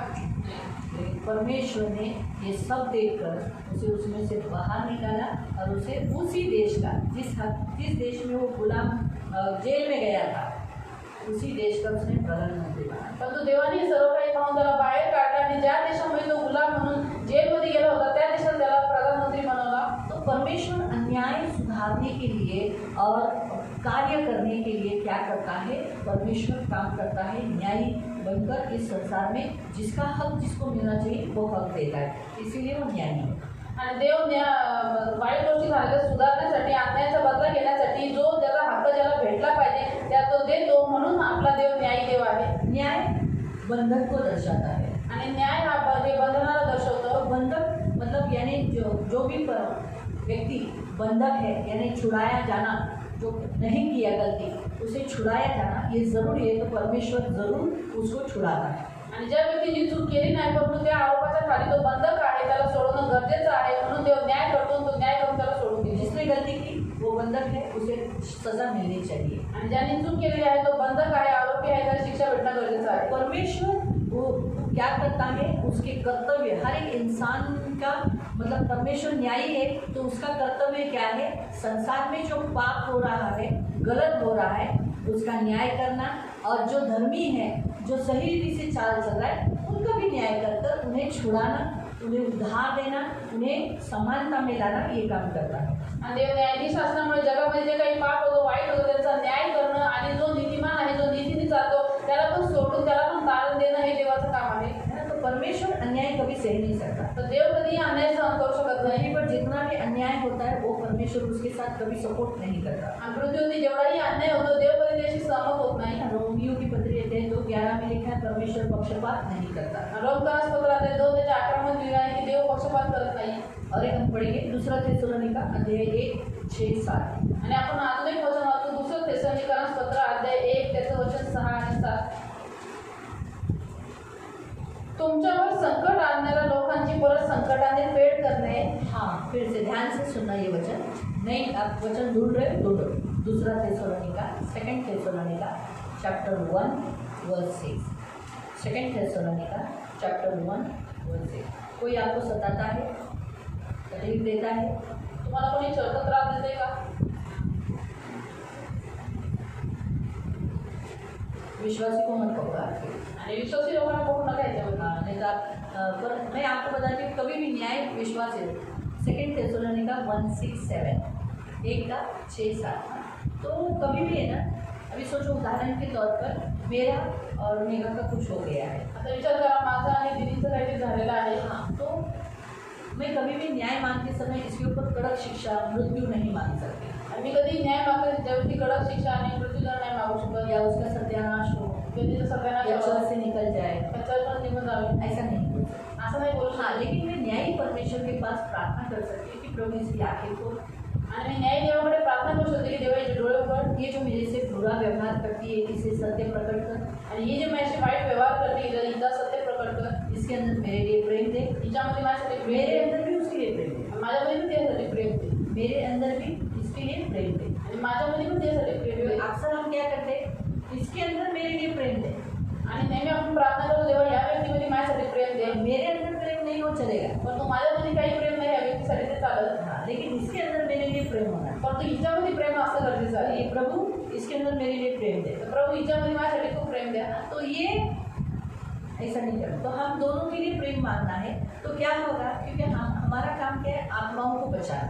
कारण की आपलं काम काय आहे, आत्मांना वाचवणं. तो ये नाश हो ये मेरी इच्छा नहीं होती. तर हिचा नाश व्हावा अशी माझी इच्छा नसली ये पाहिजे. चर्च से आउट हो जाए ये मेरी इच्छा नहीं. आणि ही चर्चमधून बाहेर निघावी अशी माझी इच्छा नसली लेकिन पाहिजे. इससे मुझे इतना सताना नहीं चाहिए कि जिसके कारण मैं इससे दूर हो जाऊँ. आणि परंतु हिने मला एवढं छळ नाही केला पाहिजे की ज्या कारणामुळे मी हिच्याकडून सतत लांब जावी. और हर व्यक्ति को क्या लगता है मालूम, जैसे मैं सोचती हूँ यही मुझे चलती है, लेकिन क्या कभी हम ये सोचते कि मैं भी तो इसको चलती होगी. आणि प्रत्येक व्यक्तीला वाटतं की हाच व्यक्ती मला त्रास देतो. म्हणून कधी कधी आपण हा विचार केला की आपण पण कोणातरी त्रास, आपण पण त्या व्यक्तीला त्रास देतोय. हम कभी भी अपनी गलतियाँ नहीं लेते हैं। हम कभी भी प्रभु को ये नहीं बोलते, हम प्रभु को बोलते प्रभु इसको सुधार, लेकिन क्या कभी हम प्रभु को बोलते प्रभु मुझे भी सुधार। लेकिन यहाँ लिखा है थोड़ा उस वचन को 31 वचन में, अय्यूब के 31 वचन में, अय्यूब का जो हम 34 अध्याय पढ़ रहे हैं उसके 31 वचन में पढ़ो। आणि जो आपण 34 अध्याय वाचतोय 31 वचनामध्ये आपण वाचतो, देवाला कोणी कधी म्हटले आहे काय की मी निरपराध असून शिक्षा भोगावी। ऐसा है? हाँ, अच्छा, हमारे हिंदी में ऐसा लिखा है, क्या किसी ने कभी परमेश्वर से कहा कि मैंने दंड सहा, अब भविष्य में मैं बुराई नहीं करूँगा। कभी भी बहुत लोग अभी जब हमारे ऊपर जब मैंने आपको कहा परमेश्वर न्यायी परमेश्वर है, ये भी मुझे चलती, मैंने भी इसे चला, तो नेचुरली मैंने जो बोया मुझे मिलेगा।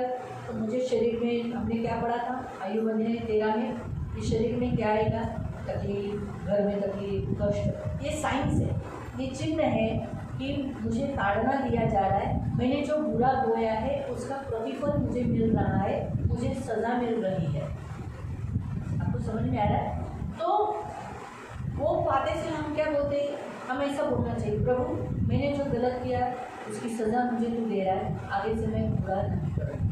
लेकिन हम क्या करते हैं, हम अपना ना ध्यान देकर इसके ज़िंदगी में प्रभु मुझे दुख दे रहा है, तू इसको क्यों नहीं दुख दे रहा है, इसको भी बीमारी है, इसको भी तकलीफ है, ये तो हंस रही है, क्या हंस ये तेरे को तो हंसी है, मैं इधर दुख उठा है, ये कभी भी हंसती रहती है, आनंद से रहती है, इसके पास सब लोग जाते हैं, मेरे पास कोई नहीं आता, ये क्यों ऐसी?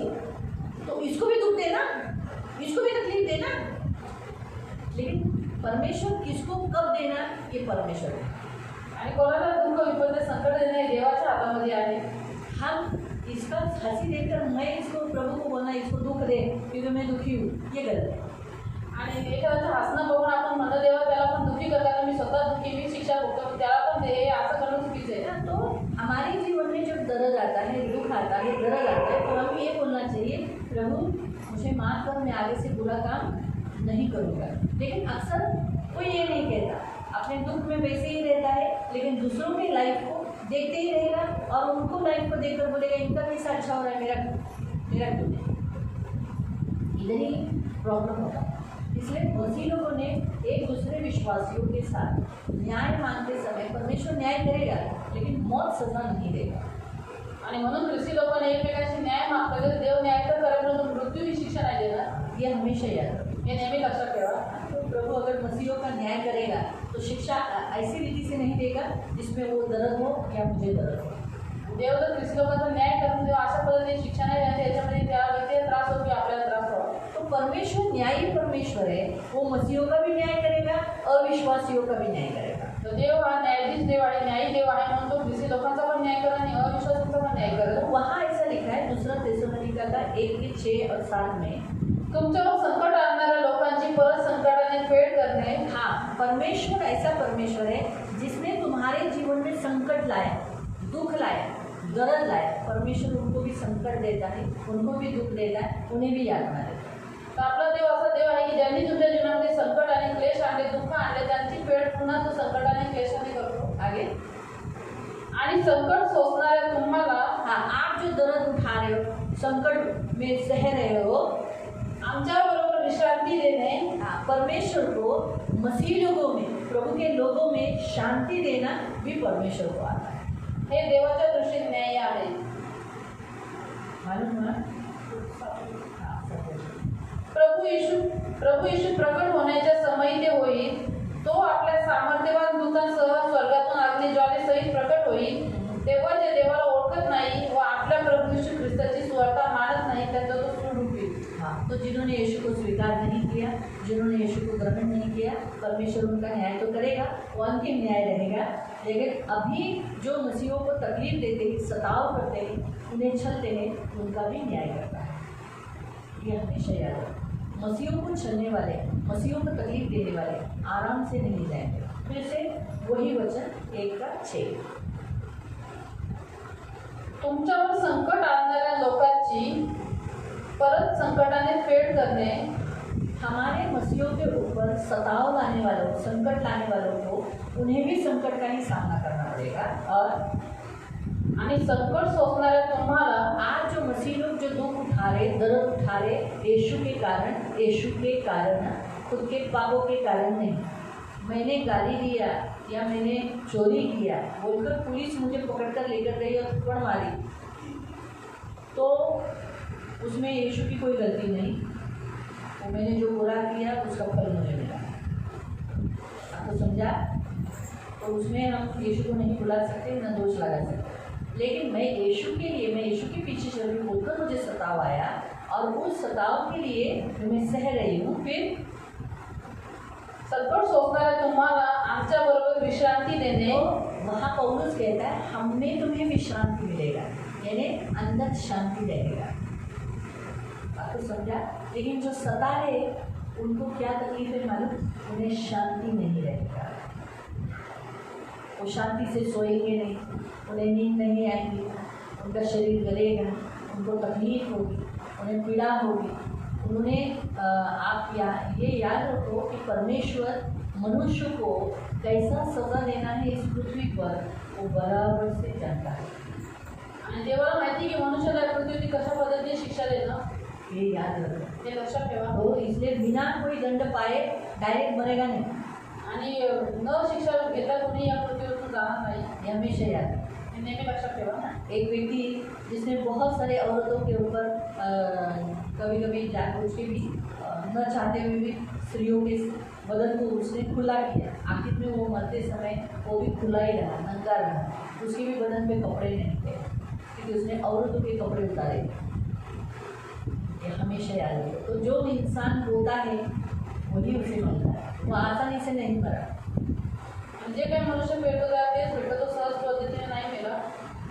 आपको समझ में आया? उसने क्या बोया था? स्त्रियों का कपड़ा उतरवाया था, इसलिए मरने से पहले उसके भी कपड़े उतरवाए गए और नंगा घूमता था। हॉस्पिटल में जो था वो नंगा था, एक बदन पे एक कपड़ा नहीं रखा था उसके लिए। आपको समझ में आ रहा है? ये हमेशा याद रखें। यहाँ तक संसार में जो बलात्कारी लोग हैं उनको भी परमेश्वर छोड़ता नहीं। और हम उसका भी वचन पढ़ते थे, आपको बताते 13 अध्याय में 14वें अध्याय में जाओ, अय्यूब के नहीं 15वें में जाओ, अय्यूब 15। इस संसार में जो कुछ भी चुपके से लोग करते हैं, बच्चों के साथ, स्त्रियों के साथ, ज़बरदस्ती या कुछ भी, परमेश्वर ये भी उनको खेलने के लिए देता है। 15 का हम पढ़ेंगे 20 वचन से, 18 से पढ़ो तब आपको समझेगा। ह्या गोष्टी ज्ञानांनी आपल्या आई वडिलांपासून ऐकून सांगितल्या, गुप्त ठेवल्या नाही। त्यांना परमेश्वर ने बुद्धिमानों से और अपने पुरखों से सुनकर बिना छुपाए बताया नहीं, सब कुछ बता दिया। छुपा के परमेश्वर कुछ नहीं रखता। फिर त्यांनाच काय तो देश दिला होता, कोणा परक्याचा त्यात प्रवेश होत नव्हता। हाँ, परमेश्वर ने जो देश दिया विदेशी उसमें जा नहीं सकते। 20 वचन, दुर्जन जन्मभर आणि जुनबी मनुष्य त्याची आयुष्य मर्यादा संपेपर्यंत यातना भोगतो। फिर से वही लाइन, दुर्जन जन्मभर दुष्ट जन जीवन भर पीड़ा में तड़पता है और बलात्कारी के वर्षों की गिनती ठहराई हुई है। तो ज़्यादा साल तक वो नहीं जीते। आगे, दहशतीचा शब्द त्यांच्या कानात घुमत असतो। हमेशा उनके कान में डरावने शब्द, छोटी छोटी बातें करते अरे मरे ये हो जाए, हमेशा दुष्ट जनों का। फिर भरभराटीच्या काळात विध्वंसन त्याच्यावर चालून येईल। कुशल के समय में भी नाश करने वाला उन पर अचानक आ पड़ेगा। अचानक मौत आएगी, अचानक, जब अच्छा रहेगा अचानक कुछ बीमार आएगा, सारा जितना कमाया था सब गया डॉक्टर के पास, हॉस्पिटल खा लिया। फिर अंधारातून परत येण्याची त्याला आशा नसते। फिर नज़दीक मौत आ गई और मौत से वापस लौटने की आशा नहीं। फिर तलवार त्याच्यावर टपलेली असते, मौत कभी भी आ सकती है। तो ये परमेश्वर है जो यहाँ हर एक इंसान को उसके कर्मी का फल देता है। हा देव आहे जो प्रत्येक मनुष्याला त्याच्या कर्मीचं फळ देतो। आगे आप पढ़ सकते हैं, बहुत सारे वचने हैं अय्यूब अध्याय में, बहुत सारे इन वचनों को आप जान सकते हो कि परमेश्वर धर्मी को भी कभी कभी विषाद पे गिरा देता है। एक बार नहीं 2 बार भी गिरा देता है, ऐसा लिखा है। आणि देव कधी कधी नीतिमानाला पण आत्मा पाडतो ऐसा लिखा है। असं लिहिलेलं आहे.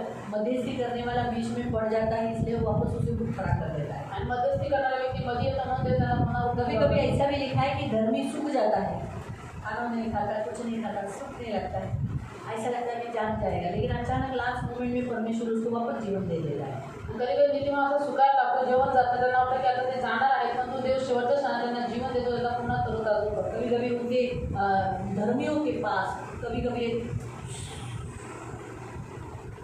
आत्मा भी बाजे से छू के चली जाती है, ऐसा भी परिस्थिति धर्मियों के जीवन में लाता है। आयु बहुत अच्छा है। मैं तो सोचती हूँ हमारे उपवास प्रार्थना में हम आयु भी देखेंगे तो ज़्यादा अच्छा रहेगा आणि आपल्या उपवास प्रार्थनेमध्ये आपण योग बघितलं तर चांगलं राहील बहुत कुछ हम सीख पाएंगे। आणि आपल्याला खूप काही शिकायला भेटेल. ऐसा तो हमारा रेवलेशन का इच्छा था, लेकिन हम तो आगे जाकर रेवलेशन देखेंगे ही। लेकिन देखिए अगर 7 दिन में ये 42 अध्याय होता है क्या? नहीं होगा, ऐसे तो नहीं होगा, लेकिन आयु अध्याय से हम बहुत कुछ सीख सकते हैं, पण तो योगाच्या अध्यायापासून आपण खूप काही शिकू शकतो बहुत गहराई से, क्योंकि यही एक ऐसा अध्याय है कि परमेश्वर कभी कभी धर्मियों को दुष्ट आत्मा का स्पर्श भी होने देता है, छूने के लिए देता। वो दुष्ट आत्मा के छूने से ही इंसान बेचारा पकड़ लिया, मौत आ गई, और फिर प्रभु अचानक ऐसा कुछ मिराकल कर देता है। और जैसे अंजीर की टिकिया, यशाया भविष्यवक्ता ने कहा हिजकिय्याह राजा को, अभी अंजीर की टिकिया में क्या था कुछ, लेकिन परमेश्वर ने एक छोटा सा फल के द्वारा वहाँ लगा दिया, वो जीव गई। मैं भी ऐसे सब बहुत सारे पेट की तकलीफ से लास्ट ऐसा लगा था गेला बाबा आपला काय आता वेळ नाही होगा, पण देवाने उभं करून ऐसा बहुत बार मसीहों के साथ भी हुआ है। खूप सारे ख्रिस्त लोकांबरोबर असं झालेलं आहे. और कभी कभी अविश्वासियों को भी बिछाना पकड़वाता है और एंडिंग में उसको लास्ट जाना ही रहता है, तो प्रभु से भी वापस उठ खड़ा कर देता है। कधी कधी अविश्वासी लोकांना पण देव बिछाना पकडायला लावतो आणि शेवटच्या क्षणात प्रभू त्यांना उभं करतो. ये क्या, ये परिस्थिति क्या है? ये है परमेश्वर उसे यातना दंड इधर ही देता है, ताकि मसीहों को इधर दंड क्यों देता है?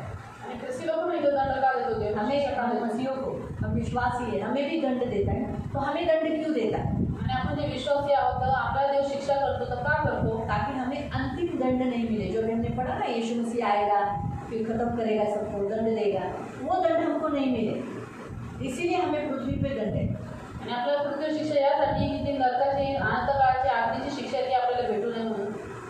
इसलिए आज हम जो कुछ गलतियाँ कर रहे हैं, ताकि उसकी शिक्षा हमें यही मिले। और हम सच बात है, हम अगर हमें शिक्षा नहीं मिला तो हम बाद में हमें शिक्षा भुगतना पड़ेगा। उससे बेटा अभी आप मुझे बताओ, यहाँ शिक्षा लेकर उसके पास जाना अच्छा है या वहाँ शिक्षा लेना अच्छा है?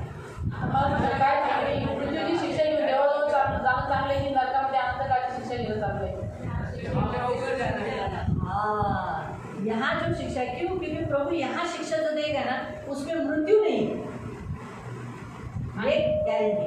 आणि इथं जी शिक्षा प्रभू देतो ख्रिस्ती लोकांना, त्याच्यामध्ये ते मरण झाल्यानं मृत्यू नाही, त्याची 100% लेकिन guarantee. ऊपर की शिक्षा में शायद चांसेस कभी नरक में जाने के भी हो सकते। परंतु वरच्या न्यायामध्ये चान्सेस असतात नरकात जाण्याचे. कोड़े तो मारेंगे, बोले ना इसे कोड़े मार दो, ऐसा प्रभु ने कहा है कि जब प्रभु के सामने लाया गया तो उसे कोड़े भी मारा गया, यानी ऊपर भी शिक्षा होगी तो कोड़े भी मारा गया। लेकिन हाथ पैर बांधने को बोला तो बांध दो इसके हाथ पैर, बांध दो, तो गया काम से, तो उससे बेटर है इधर ही शिक्षा को बताना हुआ, इधर से ही दंड पाया हुआ अच्छा है। प्रभु जो गलती करता है इधर ही चलेगा, तो ऊपर मत उठो।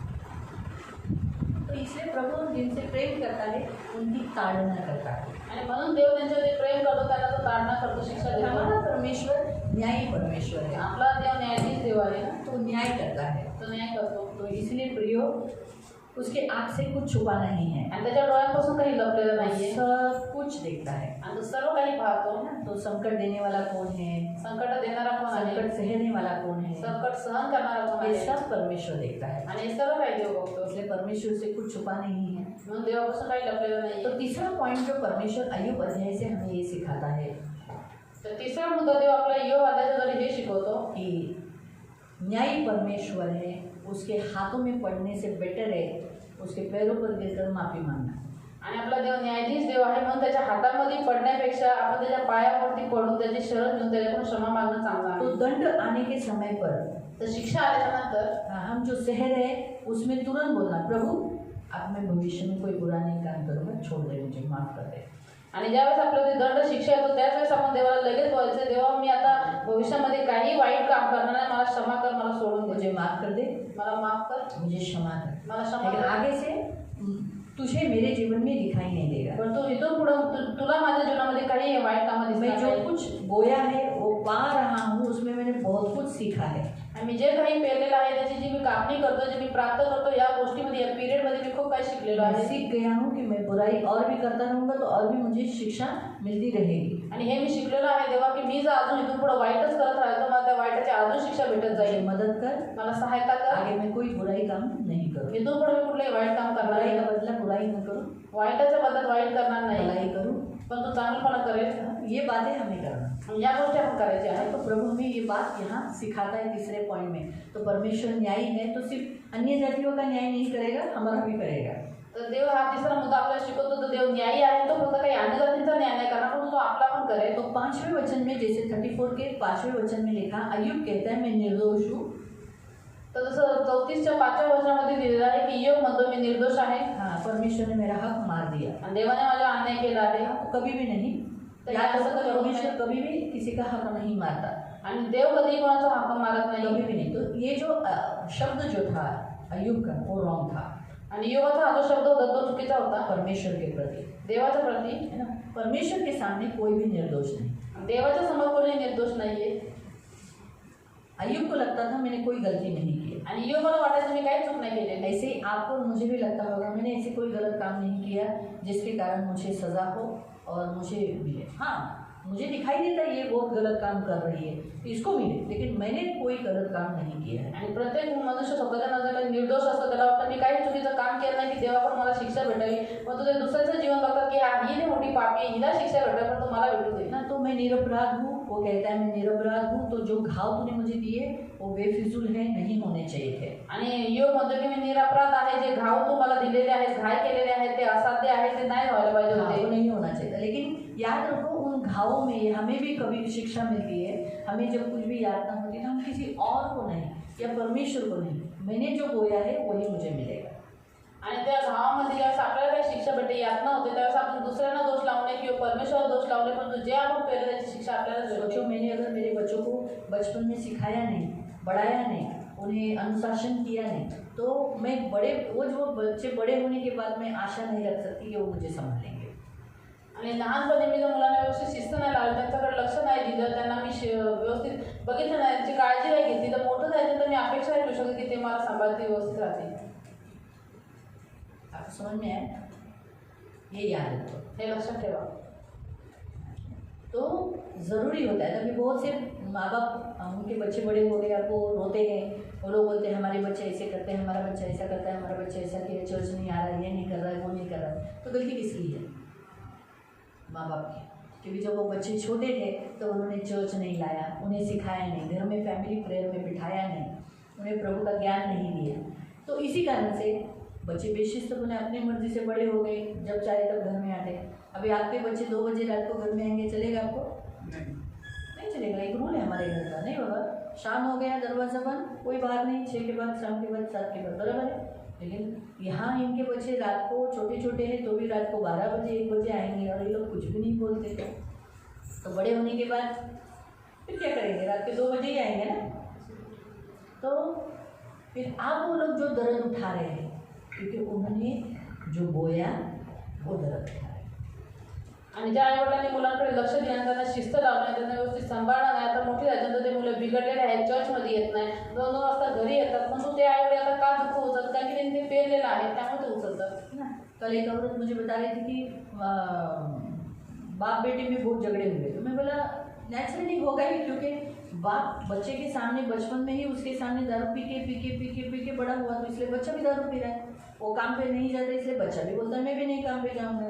तो आप दर्द तो अभी बात को बड़ा गुस्सा आया, ऐसा मेरा बेटा बोला काम पे नहीं जाएगा ऐसा।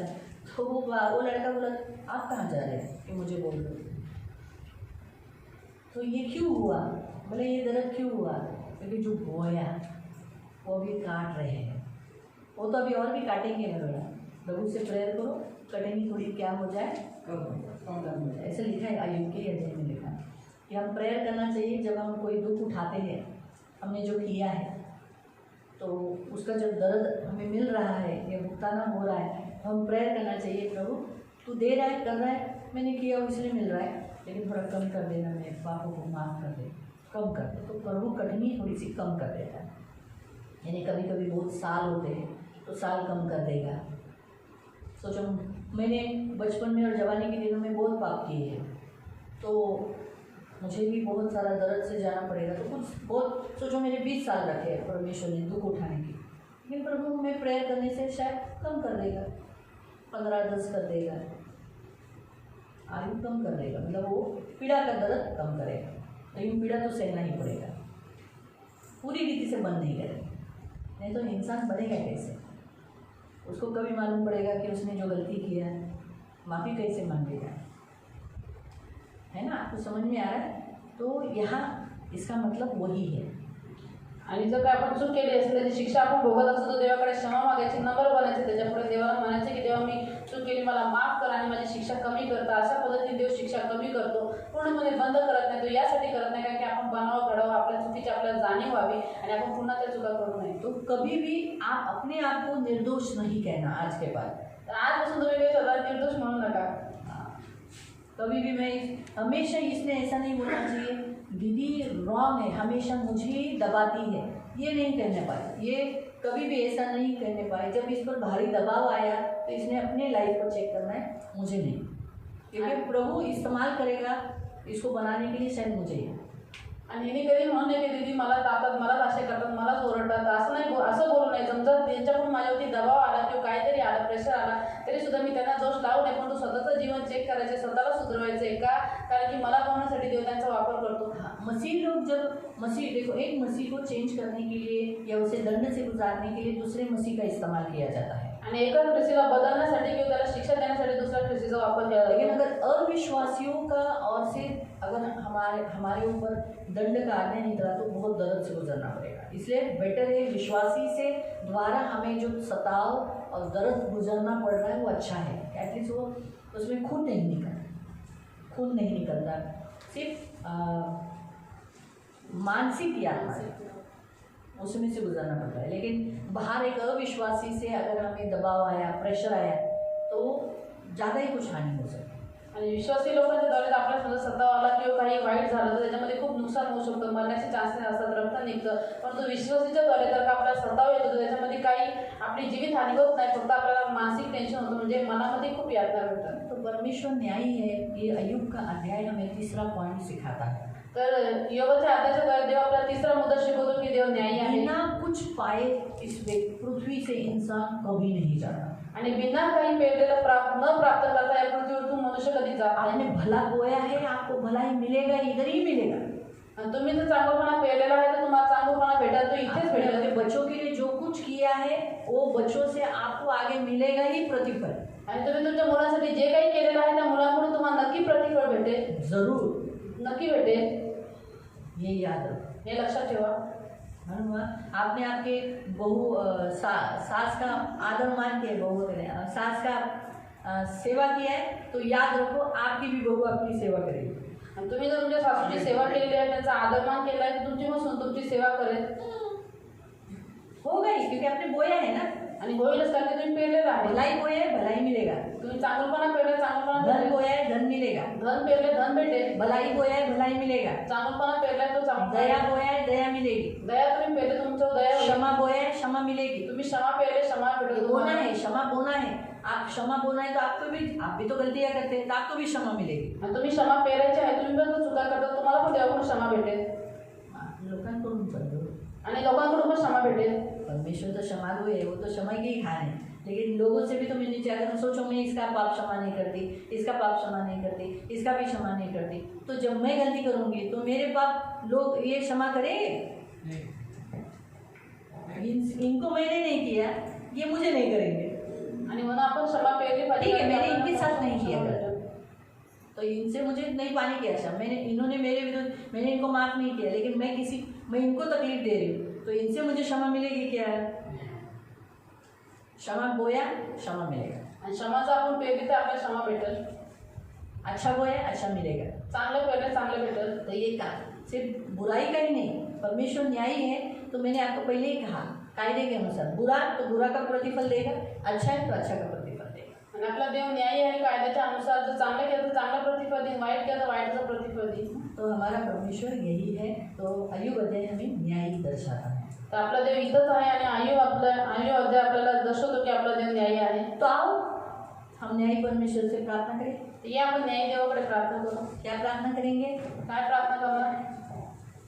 मेघा को खत्म कर दे, आणि मेघाला संपूर्ण टाका प्रभू, माया को बिगाड़ दे, आणि मायाला डुबून टाका, पृथ्वी से मिटा डाल, पृथ्वीपासून प्रतिभा मिटा. का सत्यानाश हो. ऐसा कर सकते हैं? आणि अशी प्रार्थना आपण करू शकतो का? हम प्रार्थना करेंगे न्यायी परमेश्वर के पास कि आज भी इस संसार में बहुत सारे परमेश्वर का ठट्टा करने मजाक उड़ा रहे हैं, है ना? प्रभु उन्हें परिवर्तन करे और उन्हें अपनी ताकत दिखाए. आणि आपण देवाकडे प्रार्थना करू की आजही जगामध्ये खूप सारे लोक देवाचा उपहास करतात, त्याची मस्करी उडवतात. देव त्यांना परिवर्तन करावं आणि त्याचं सामर्थ्याचं ते त्याच्यावर प्रकट करावं. परमेश्वर कौन है ये उनके ऊपर प्रकट हो जाए. आणि देव कोण आहे हे त्याच्यावरती प्रकट व्हावं. जैसे हम पर जसं आपल्यावरती शौल के ऊपर जसा शौलावर प्रकट झाला, कैसा प्रकट हुआ, कसा देव प्रकट झाला, वैसे ही प्रकट उन पर भी हो जाए. आणि तसंच त्याच्यावरती पण प्रकट व्हावं. हमें तो करेंगे प्रेयर. आप हम खड़े हो जाएंगे. हे आपण सर्वजण उभे राहू. हमारे दोनों हाथों को ऊपर उठाएंगे आपले दोन्ही हात उंच और उचलून हमारे भारत देश के लिए हम प्रार्थना करेंगे. आणि आपल्या भारत देशासाठी आपण भारत देश में जितने मसीह गए शत्रुत रखना, सदा आनंदित रहने के लिए सहायता करना, एक एक व्यक्तियों का मन का ताबा आपके हाथों में दिया है. रक्षा करना, अनुग्रह करना, शांति देना, शक्ति देना, बल देना प्रभु. आज के इस प्रभु उपवास प्रार्थना में इन्हें फलवंत करना प्रभु. दया रखना, हमें बहुत प्रार्थना करने के लिए मदद कर. हम सबका प्रार्थना का जीवन होने के लिए सहायता कर प्रभु. हमें पश्चातापी जीवन जीने के लिए सहायता करना. यहाँ प्रभु बच्चे आए, बच्चों को आशीषित करना, जवानों को आशीषित करना, पुरुषों को आशीषित करना, स्त्रियों को आशीषित करना प्रभु. इन सबको यीशु के लहू से कवर करते हूँ. धन्यवाद देती हूँ प्रभु. आगे का पूरा समय आपके हाथों में देती हूँ. सारा आदर, सारी महिमा, सारी प्रशंसा, सारा गौरव मैं आपको देती हूँ. यीशु के नाम से प्रार्थना करती हूँ. आमीन. सभी नाम प्लीज.